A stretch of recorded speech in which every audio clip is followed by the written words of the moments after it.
Assalamualaikum warahmatullahi wabarakatuh. Perkenalkan, nama saya Fania Greni, jurusan akuntansi kelas A. Di sini saya mendapatkan materi 7, yaitu manajemen operasi dan produktivitas dalam organisasi. Langsung saja kita masuk ke dalam materi.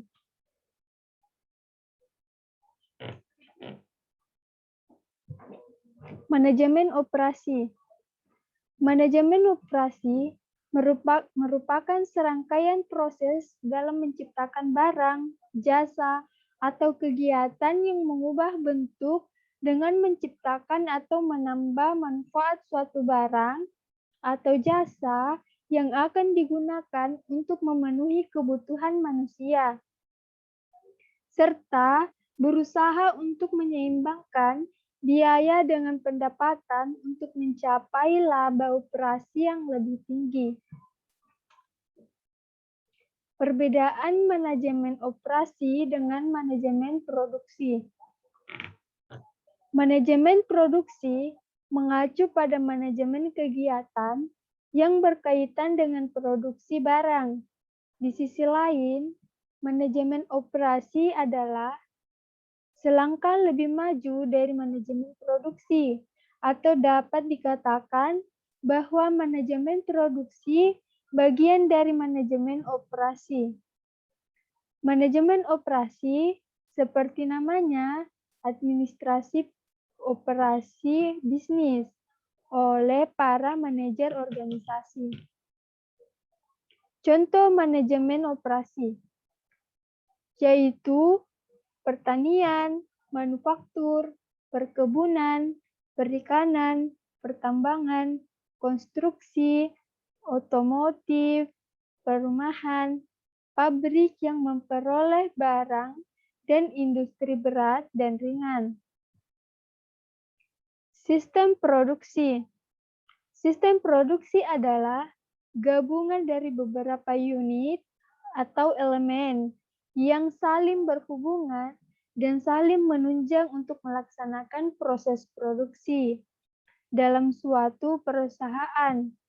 Adapun yang termasuk unit-unit atau elemen-elemen di dalam sistem produksi yaitu produk perusahaan, lokasi pabrik, letak dari fasilitas yang dipergunakan dalam perusahaan, elemen lingkungan kerja karyawan perusahaan, serta standar produksi yang berlaku dalam perusahaan tersebut. Selanjutnya, teknik dalam manajemen persediaan.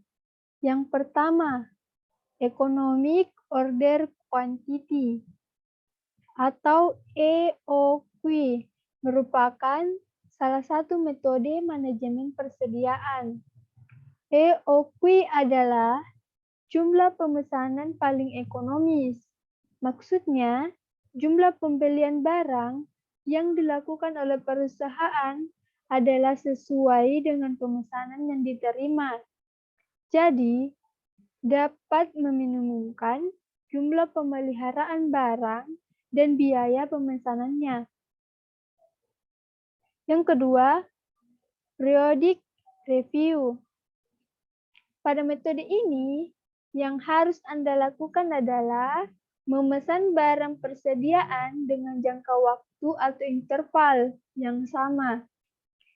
Pertama yang harus kita lakukan yaitu membuat jadwal pemesanan barang.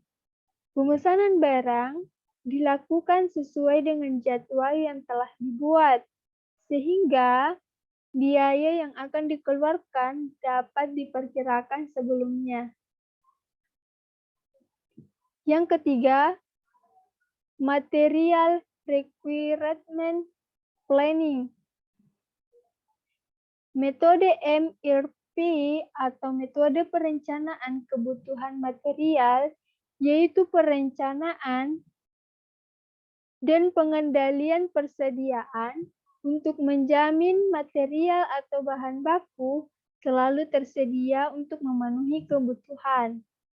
Metode MRP bertujuan untuk menjaga persediaan dalam jumlah yang sedikit, karena jumlah persediaan sedikit, maka biaya persediaan juga menjadi kecil. Perencanaan yang dimaksud pada metode ini meliputi rencana penjadwalan, pembelian, jadwal produksi, dan pengiriman material. Selanjutnya, just in time. Metode ini merupakan metode di mana perusahaan tidak menyetok atau tidak memiliki persediaan. Just in time berasumsi jika perusahaan tidak memiliki persediaan, maka perusahaan tidak memiliki biaya atau beban atas persediaan.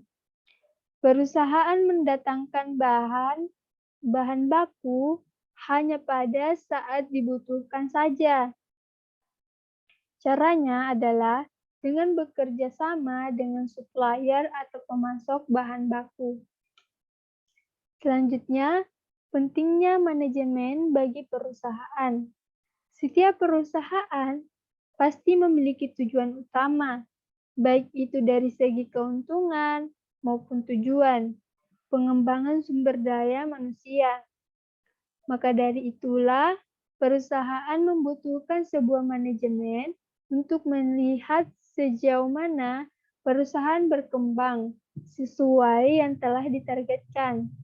Manajemen itu sendiri didefinisikan sebagai sebuah proses perencanaan, pengorganisasian, pengkoordinasian, dan pengontrolan sumber daya untuk mencapai sasaran secara efektif dan efisien.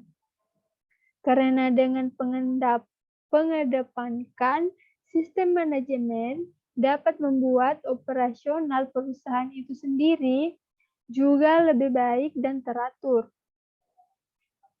Mampu menjalankan sistem yang terarah dan sesuai tujuan awal dari perusahaan itu sendiri.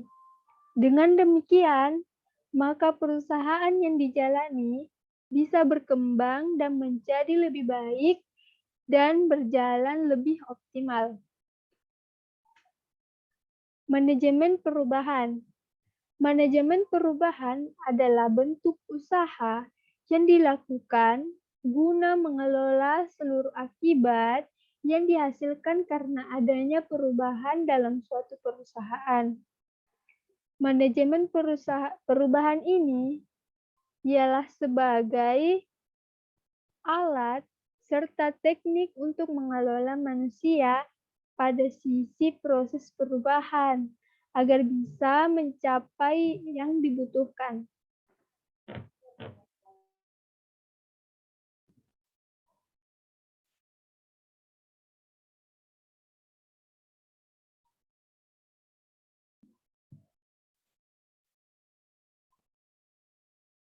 Oke.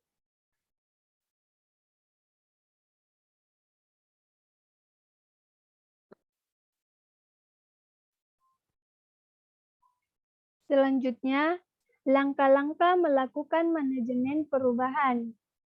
Yang pertama, identifikasi tipe perubahan ketika Anda harus melakukan perubahan di dalam organisasi.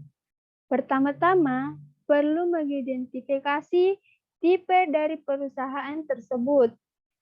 Contoh, Anda sebagai kepala organisasi memperkenalkan standar baru tentang kerja cerdas dan kerja keras. Yang kedua, identifikasi tujuan perubahan, yaitu mengidentifikasi tujuan-tujuan perubahan, kemudian merencanakan tujuan-tujuan tersebut secara jelas, dan memberikan batas antar waktu dengan perubahan mana yang dapat diterima. Yang terakhir, identifikasi siapa saja yang terlibat dalam hal selanjutnya. Yang perlu dipikirkan adalah mengenai profil orang-orang yang terlibat dalam perubahan.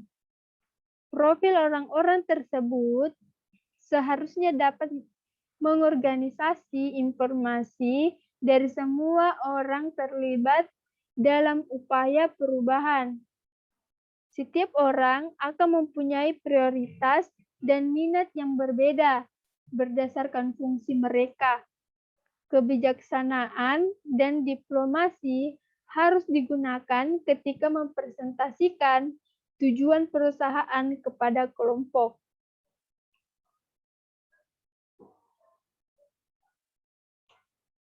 Oke, itu dia materi yang bisa saya sampaikan kali ini. Terima kasih atas perhatiannya semua, dan mohon maaf jika ada kesalahan kata dalam pengucapan.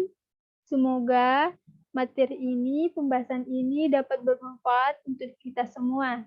Wassalamualaikum warahmatullahi wabarakatuh.